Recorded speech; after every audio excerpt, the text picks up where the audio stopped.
যে মহিলাই এই বিষয়টো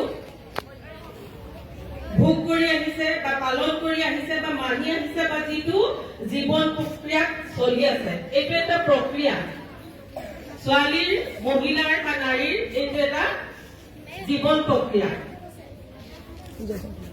কিন্তু এই প্ৰক্ৰিয়াটোক লৈ আমাৰ সমাজত কিছুমান কুসংস্কাৰ আগতেতো বহুতেই আছিলে, কিন্তু এই বিজ্ঞানৰ দিনতো বিজ্ঞানে গৈ মহাকাশৰ ওপৰত থকাৰ সময়তো আমাৰ সমাজত এতিয়াও এই ঋতু শ্ৰাৱক লৈ কিছুমান কুসংস্কাৰ, যি সংস্কাৰে আমাক ক্ষতি কৰিব পাৰে, যি সংস্কাৰে আমাক ৰাখি থব পাৰে, আগলৈ যাবলৈ মানে অসুবিধা হয়, তেনেকুৱা এটা পৰিস্থিতি এতিয়াও আমাৰ সমাজত চলি আছে।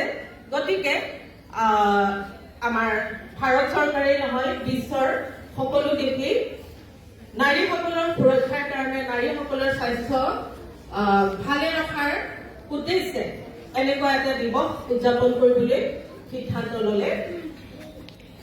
এইটো প্ৰথম মহিলাৰ ঋতুস্ৰাৱ দিৱসটো, স্বাস্থ্যজনিত ঋতুস্ৰাৱ দিৱসটো প্ৰথম জাৰ্মানতেই আৰম্ভ হৈছিল 2014 চনত।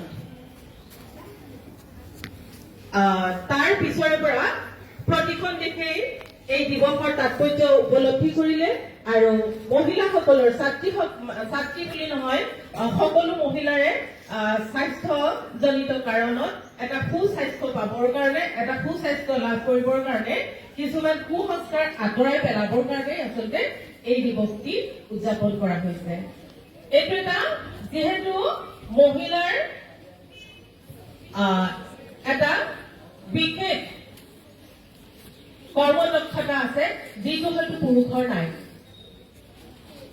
মহিলাই বা নাৰীয়ে সন্তান জন্ম দিব পাৰে আৰু তাৰ কাৰণে এটা আমাৰ শৰীৰত এটা